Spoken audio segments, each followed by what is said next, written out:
Bonjour tout le monde, Maxime Miro pour la chaîne YouTube La réadaptation sans complexe. Récemment, je me suis inscrit au congrès annuel de la Canadian Pain Society. Grosso modo, c'est l'Association canadienne des chercheurs sur la douleur. Et puis, j'ai plusieurs amis et personnes vraiment intéressantes qui vont faire des présentations. Et puis, je me suis dit, puisque j'y allais de toute manière, pourquoi pas aller faire des petites entrevues et vous présenter les éléments les plus intéressants. Donc, sans plus tarder, voici un petit compte-rendu de la rencontre annuelle des scientifiques pour la Canadian Pain Society. C'est parti!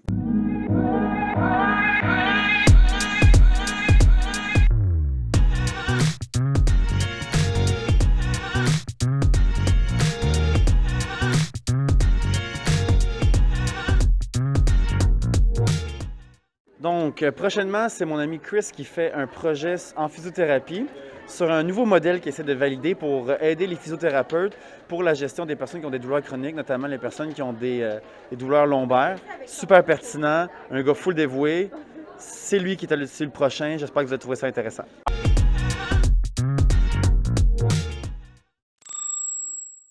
Bonjour à tous. Donc, avec l'initiative de Maxime, je vais présenter un peu mon projet, mon affiche que je présente lors du congrès de la Canadian Pain Society aujourd'hui. Dans le fond, le but, comme Maxime disait, c'est que je me penche un peu pour essayer de voir comment on peut améliorer la prise en charge des personnes avec qui ont des douleurs lombaires. Et qu'est-ce qu'on a développé? En fait, mon superviseur, qui est professeur Aline Touzian-Laflamme, qui a développé le modèle de gestion des vecteurs de douleur et d'incapacité. Ça, pour faire simple, en fait, c'est un modèle donc, qui vise à aider le clinicien, principalement les physiothérapeutes, à guider un peu le raisonnement clinique pour éventuellement choisir c'est quoi le meilleur traitement pour mon patient devant moi. Et ça vise en fait à permettre au clinicien d'identifier c'est quoi les principaux vecteurs de douleur et d'incapacité chez ce patient-là. Et on a identifié, dans le fond, les différents vecteurs dans 5 domaines qu'on voit ici. Et par exemple, on peut avoir des vecteurs qui sont plus en lien avec la douleur en tant que telle, qu'on parle un peu de la douleur nociceptive, mais également la douleur qui peut provenir dans le fond du système nerveux et aussi la présence de comorbidités,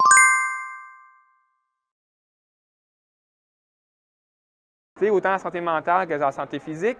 Mais qu'est-ce qui est vraiment intéressant avec ce modèle-là, c'est qu'on se penche vraiment sur les facteurs psychosociaux, donc tout ce qui est en lien avec les facteurs cognitivo-émotionnels, donc on parle des cognitions, les perceptions, les croyances, les émotions également, mais aussi les comportements que les patients peuvent avoir lorsqu'ils ont mal au dos, par exemple, d'éviter de se pencher.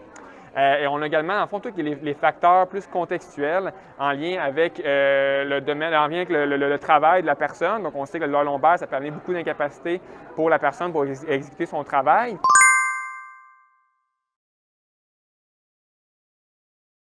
Mais également l'aspect plus social, donc l'accessibilité aux soins, son support de sa famille et son réseau social.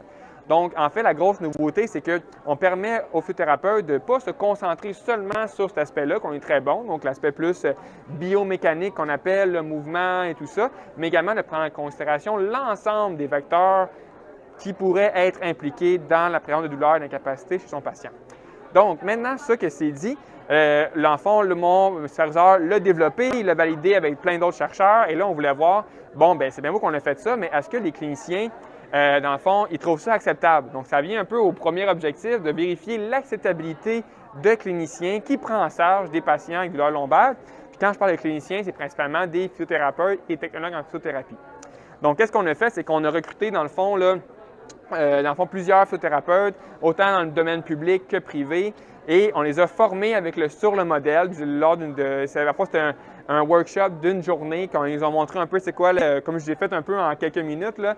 Donc c'est quoi les concepts de base. Et également, on a favorisé un peu leur intégration dans le fond du modèle dans la pratique clinique avec des histoires de cas là, typiques de patients qu'on peut voir. Donc ça, c'était vraiment un peu, comme on dit, l'intervention qu'on a faite.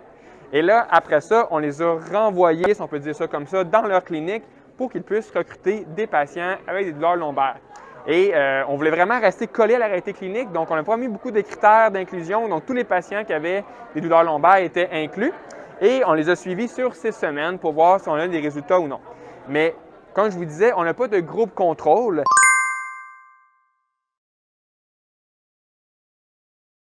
Donc, nous, on voulait vraiment voir l'acceptabilité et ce qu'on appelle, en fond, la faisabilité de cette étude-là.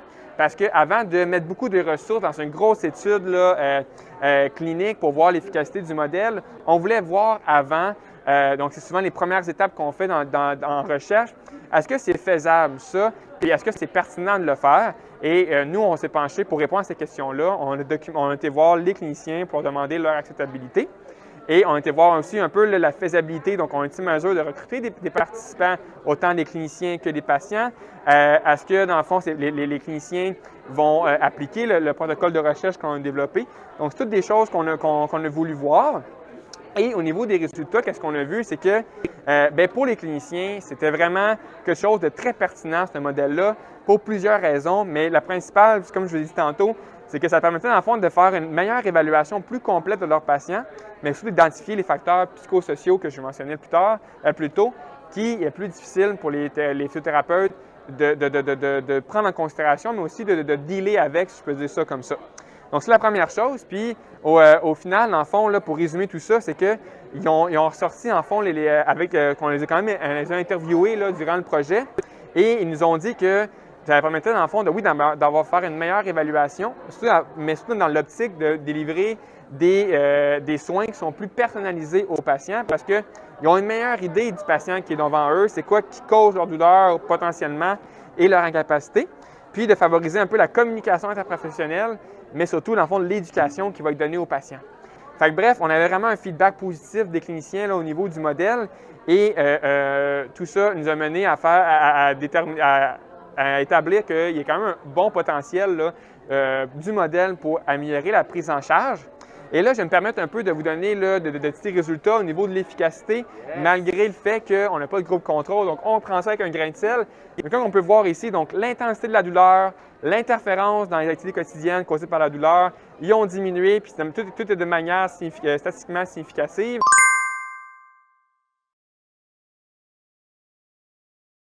Nos fameuses valeurs P, mais également au niveau de la sensibilisation centrale.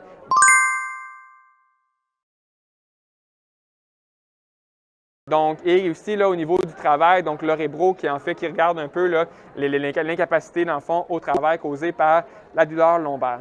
Donc, ça fait un peu le tour de mon projet. Puis pour vous donner un peu l'eau à la bouche pour la suite des choses, moi, mon but, c'est au doctorat que je fais actuellement, c'est de prendre ça, considérant qu'on a eu des bons résultats, on a agrandi ça, rajouté un groupe contrôle justement, et qu'on a rajouté aussi un autre temps de mesure. Donc, on va les suivre à 6 semaines, mais également à 12 semaines pour déterminer si, dans le fond, une prise en charge en physiothérapie basée sur le modèle, est-ce que ça serait plus optimal pour les patients, contrairement à une prise en charge en thérapie qui n'est pas basée sur le modèle, pour voir, donc, à 12 semaines, est-ce que nos patients ils se portent mieux ou non. Donc, restez à l'affût, les résultats vont sortir bientôt, on espère. Voilà. Well done! Chris, c'était quoi, mettons, un affaire challengeant dans ta recherche, puis quelque chose de nice ou comme de full gratifiant que tu as envie de nous partager? Je vais commencer avec l'affaire gratifiant. Je vous dirais que l'affaire gratifiant, c'est vraiment ici, là, je peux le pointer ici comme ça, là, c'est l'acceptabilité là, des cliniciens. On a eu vraiment du feedback super positif.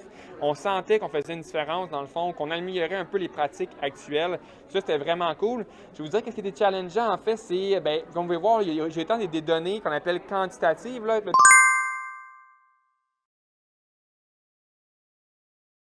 ce petit tableau ici, qui est donc des résultats des questionnaires, mais également des données qualitatives. Donc, on a fait beaucoup d'entrevues avec plusieurs cliniciens.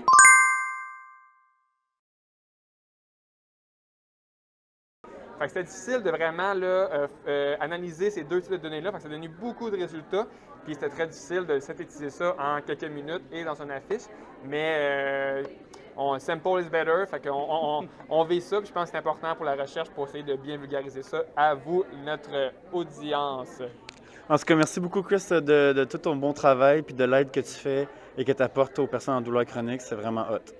Well done, sir.